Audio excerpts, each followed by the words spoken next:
Good morning all of you. आज हम RSAT की यूनिट 5 का अध्ययन करेंगे जिसका नाम है डिजिटल भुगतान एवं प्लेटफॉर्म।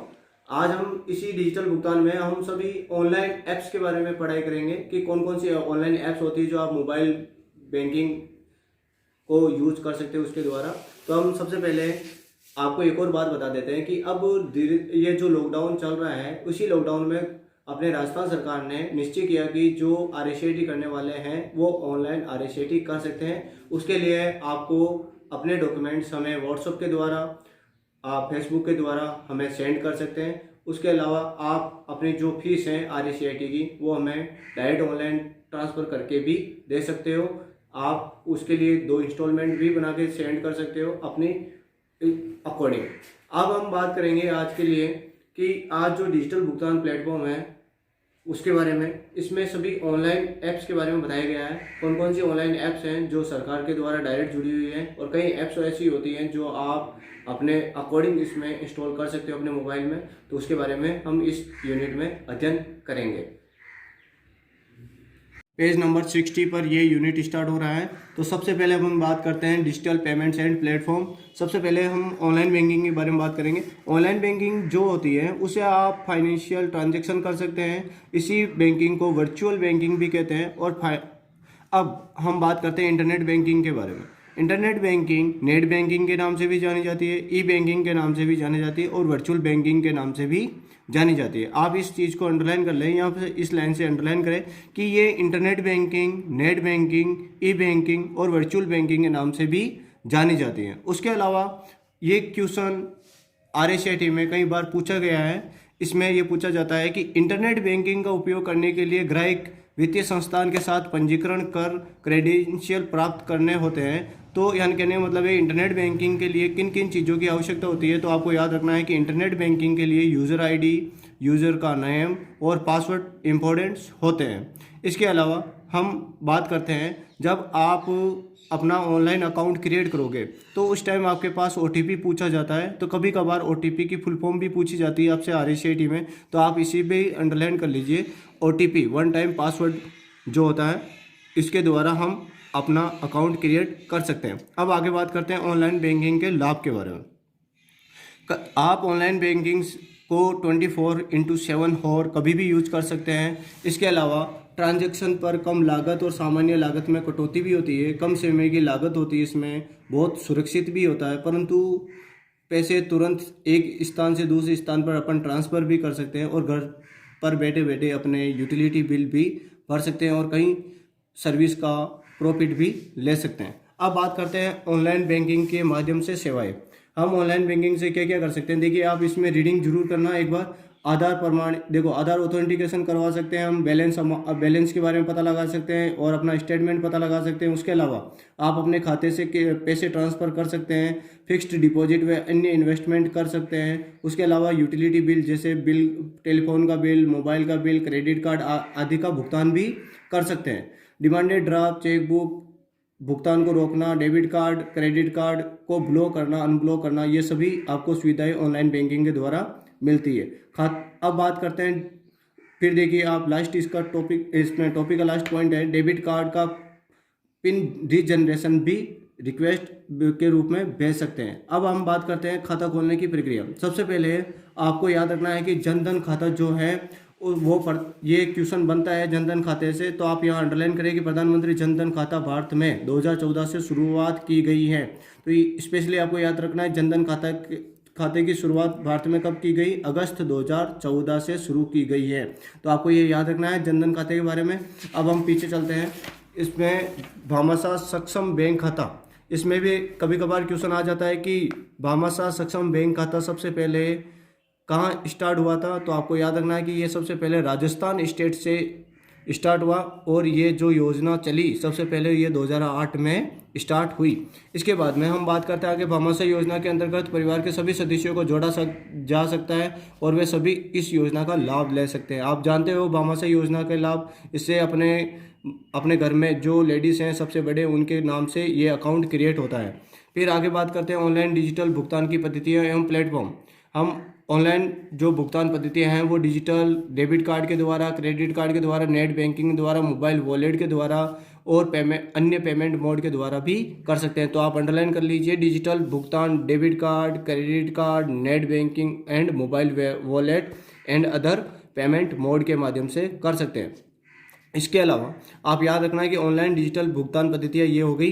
इसके बाद में क्रेडिट कार्ड से भुगतान कैसे करेंगे, तो आप इसमें एक क्रेडिट कार्ड से ऑनलाइन भुगतान करने के लिए स्टेप बाय स्टेप आपके पूरी डिटेल दे रखी है, तो आप रीडिंग करके अपने मोबाइल में ये इंस्टॉल करके एक बार जरूर देखें। इसके अलावा हम आपको ये बता रहे हैं इसमें इंपॉर्टेंट क्वेश्चन कौन कौन से इंपॉर्टेंट हो सकते हैं। तो आपसे इसमें HTTP की फुल फॉर्म पूछ सकते हैं, तो आप याद रखना HTTP hyper text transfer protocol secure. अब की बार जो RSIT में क्वेश्चन आया था कि HTTPS के पीछे जो S लगा हुआ होता है उसका मीनिंग क्या होता है, तो इसका मीनिंग होता है सिक्योर। ये अपने इस प्रोटोकॉल को सिक्योर बनाता है। इसके अलावा आपके क्रेडिट कार्ड डेबिट कार्ड में कितने नंबर छपे हुए होते हैं, तो आपको ये भी याद रखना है 16 नंबर। इसके बाद में आप CVV नंबर भी होता है पीछे, वो CVV नंबर 3 अंकों का नंबर होता है, वो भी याद रखना है। और OTP की फुल फॉर्म आपको याद रखनी है, 1 टाइम पासवर्ड। इसके बाद में हम बात करते हैं डेबिट कार्ड के बारे में। क्रेडिट कार्ड डेबिट कार्ड एक जैसे ही होते हैं, आप एक बार इसे रीडिंग करके एक बार इसी में देखेंगे। उसके बाद में अपन बात करते हैं रुपए के बारे में। रुपए में आप अंडरलाइन कीजिए कि ये आता है क्वेश्चन कि रुपए पेमेंट एक संयोजन है जो भारत राष्ट्रीय भुगतान निगम द्वारा बनाया गया है, ये अंडरलाइन करें। इसके बारे में क्वेश्चन आ जाता है कि रुपए कार्ड किसने बनाया, तो रुपए कार्ड किसके द्वारा जारी किया जाता है, तो आपको याद रखना रुपए card NPCI national payment corporation of India के द्वारा जारी किया जाता है। और इसकी पूरी इन्फॉर्मेशन के लिए आपको एक बार रीडिंग करनी है, और कुछ भी प्रॉब्लम आए तो एक बार जरूर पूछें। इसके अलावा अपन पीछे बात करते हैं नेट बैंकिंग के बारे में। अब आपको इसमें पॉज मशीन मिली है, ये पॉज मशीन दिख रही है, इस पॉज मशीन की फुल फॉर्म पूछ लेते हैं RSIT में। तो आपको याद रखना है पॉइंट ऑफ सेल मशीन, जो आपने ये देखी होंगी अपने पेट्रोल पंप पे, जिसमें अपन ATM को स्वैप करते हैं और अपने पैसे उनके खाते में डायरेक्ट ट्रांसफ़र कर सकते हैं, तो ये पॉज मशीन होती है। उसके बाद में अपन बात करते हैं यहाँ पे मोबाइल भुगतान के बारे में। अब मोबाइल पेमेंट से अपन मोबाइल पेमेंट के लिए अपन कौन कौन सी ऐप्स डाउनलोड करेंगे, उसमें होती है UPI, जिसकी फुल फॉर्म पूछी जाती है unified payment interface, Bhim, Bharat interface for money, USSD unstructured supplementary service data, AEPS Aadhaar enabled payment system. तो आपको इन सभी की फुल फॉर्म याद रखनी है, और इनकी फुल फॉर्म आपको RSIT के अलावा कई सरकारी जो एग्ज़ाम होते हैं उनमें भी पूछी जाती हैं। तो इसके बारे में आगे बात करते हैं। मोबाइल डिजिटल वॉलेट में तो आपको याद रखना है मोबाइल, इसमें कोई पैसे देने नहीं पड़ते हैं और ये फ्री हैं। अभी पेटीएम के बारे में बात करते हैं। पेटीएम से भी अपन किसी के खाते में पैसे ट्रांसफ़र कर सकते हैं, ठीक है, और कुछ सर्विस भी प्राप्त कर सकते हैं और ऑनलाइन शॉपिंग भी कर सकते हैं। अब आगे बात करते हैं स्टेट बैंक बडी। ये स्टेट बैंक बडी, इसमें पैसे भेजने, अपना विवरण देखने, स्टडी पर्सनलाइज करने के लिए और प्रीपेड मोबाइल डिटेल्स रिचार्ज करने के लिए, अपने बिलों का भुगतान करने के लिए, अपने मूवी टिकट बुक करने के लिए और ऑनलाइन मर्चेंट भुगतान करने के लिए भी काम में लिया जाता है। इसके अलावा आपको याद रखना है ये UPI यूनिफाइड पेमेंट सिस्टम, बस इतना ही याद रखना है आपको। इसका फुल फॉर्म याद रखनी है unified payment interface. Unified payment interface UPI होता है, और NPCI की फुल फॉर्म होती है national payment corporation of India. अब बात करते हैं अपन आगे भीम ऐप के बारे में। तो आपको भीम ऐप की फुल फॉर्म याद रखनी है भारत इंटरफेस फॉर मनी, और हो सके तो आप अपने मोबाइल में डाउनलोड करना। इसमें आपके आपका ATM कार्ड आपके पास होना जरूरी होता है। उसके अलावा अब हम बात करते हैं भीम ऐप के बारे में। भीम ऐप अपने ऑनलाइन ट्रांजैक्शन के लिए बहुत काम में आता है। इसका नाम पूरा भारत इंटरफेस फॉर मनी होता है। ये आप अपने मोबाइल में इंस्टॉल जरूर करें एक बार ऐप्स इंस्टॉल करने के लिए आपके पास एक ATM कार्ड होने का ज़रूरी है। उसके अलावा जो बैंक में आपका मोबाइल नंबर अपडेट करा रखा है वो भी इसी मोबाइल में होना ज़रूरी है, तब जाके भीम ऐप काम करेगी।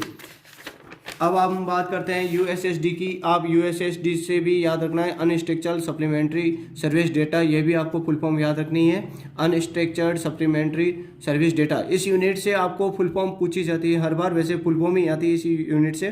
फिर आगे बात करते हैं AEPS APS आधार अनेबल्ड पेमेंट सिस्टम, ये भी फुल फॉर्म आपको याद रखनी है। इसके बाद में आपको देखो यहाँ 2 क्वेश्चन दे रहे हैं तवरी समस्या में। UPI का पूरा नाम क्या है, यूनिफाइड पेमेंट इंटरफेस, और मोबाइल वॉलेट की कुछ विशेषताएं हैं जो आपको इधर दे रखी हैं। ठीक है, अब हम बात करते हैं तेज ऐप्स की। तेज ये भी एक ऑनलाइन ऐप्स है जिसकी मदद से आप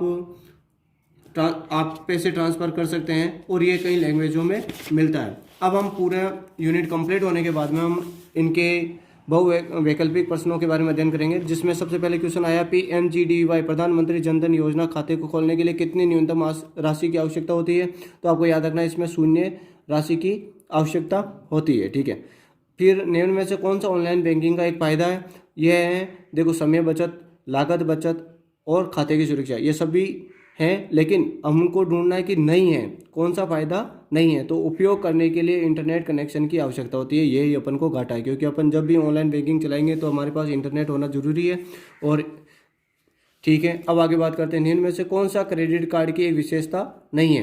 तो बैंक द्वारा छोटे प्लास्टिक कार्ड जारी करना, यह विशेषता है इसकी। भुगतान की एक इलेक्ट्रॉनिक्स फॉर्म है, पहले खरीदे बाद में भुगतान भी कर सकते हैं, खरीदे और एक साथ भुगतान करें। डी, इसमें ऑप्शन आएगा डी, क्योंकि हम क्रेडिट कार्ड से एक साथ खरीद के एक साथ भुगतान नहीं कर सकते हैं। अब देखो आगे OTP का पूरा नाम क्या है, 1 टाइम पासवर्ड, ये वेरी इंपॉर्टेंट क्वेश्चन है, आप अंडरलाइन कीजिए। और एक सेकंड वाला इंपॉर्टेंट है क्वेश्चन, ये भी अंडरलाइन कर लीजिए। निम्न में से कौन सा भामाशाह योजना के संबंध में कौन सा कथन सत्य नहीं है। अपन को सत्य कथन ढूंढना है। महिला सदस्य परिवार के प्रमुख रूप में माना जाता है, ठीक है, ये सही है। आधार कार्ड अनिवार्य है, ठीक है, यह सरकार द्वारा नकद और DBT के लिए इस्तेमाल किया जा रहा है, कोई राशि नहीं है या 0 बैलेंस। इसमें आपके आधार कार्ड अनिवार्य नहीं है। देखो भामाशाह योजना में आपका आधार कार्ड की होने की ज़रूरत नहीं है, लेकिन इसमें महिला सदस्य होना जरूरी होता है। और इसमें डायरेक्ट बेनिफिट ट्रांसफ़र करते हैं, गवर्नमेंट के पास जो भी पैसा होता है वो अपने खाते में डायरेक्ट ट्रांसफ़र किया जाता है। और दूसरी बात, कोई राशि नहीं या 0 बैलेंस होने के लिए भी कोई ज़रूरी नहीं है, यानी आपके खाते में 0 बैलेंस हो तो भी चलेगा। फिर आगे बात करते हैं UPI के बारे में, जिसकी फुल फॉर्म होती है यूनिफाइड पेमेंट इंटरफेस। ठीक है, टेक्नोलॉजी का उपयोग कब किया जाता है, तो पैसे भेजने के लिए भी किया जाता है, भुगतान प्राप्त करने के लिए भी किया जाता है, इसमें ए भी दोनों आएगा। ठीक है, SBI बडी क्या है, SBI बडी एक मोबाइल वॉलेट एप्लीकेशन है, ये भी आपको याद रखना है। ठीक है, फिर निम्न में से कौन सा मोबाइल वॉलेट का उदाहरण नहीं है, तो आपको याद रखना है, देखो SBI बडी मोबाइल वॉलेट है, भीम ऐप है, पेटीएम भी है, क्रेडिट कार्ड नहीं है, तो ये भी एक इंपॉर्टेंट क्वेश्चन बनता है। तो इसमें आपका ऑप्शन आएगा डी, क्रेडिट कार्ड। ठीक, अब हम 9वें क्वेश्चन में आ गए हैं। देखो रुपए डेबिट कार्ड क्या है, तो आपको याद रखना है, रुपए डेबिट कार्ड भारत के राष्ट्रीय भुगतान निगम द्वारा प्रस्तुत किया गया कार्ड होता है। ये भी आपके लिए वेरी इंपॉर्टेंट क्वेश्चन बन जाता है। फिर इसके बाद में निम्न से कौन से लाभ PMGDY से जुड़े हैं। 1 लाख रुपये का दुर्घटना बीमा कवर, 30,000 रुपये का जीवन बीमा कवर, 5,000 तक का ओवरड्राफ्ट सुविधा या उपयोग सभी। आपको याद रखना है PMGDY से जुड़े हुए जितने भी हैं ये ऑप्शन, ये सभी आएंगे इसमें, क्योंकि इसमें दुर्घटना बीमा भी होता है। इसके अलावा जीवन बीमा के रूप में 30,000 रुपये भी मिलते हैं और ओवरड्राफ्ट की सुविधा 5,000 भी मिलती है। हमने ये यूनिट पूरा पढ़ लिया है, तो कोशिश करें कि आपको जो इम्पोर्टेंट अंडरलाइन कराए गए हैं हमारे द्वारा, वो एक बार आप अपने बुक से अंडरलाइन ज़रूर करें और उनकी एक बार वापस रीडिंग ज़रूर करें। Thank you.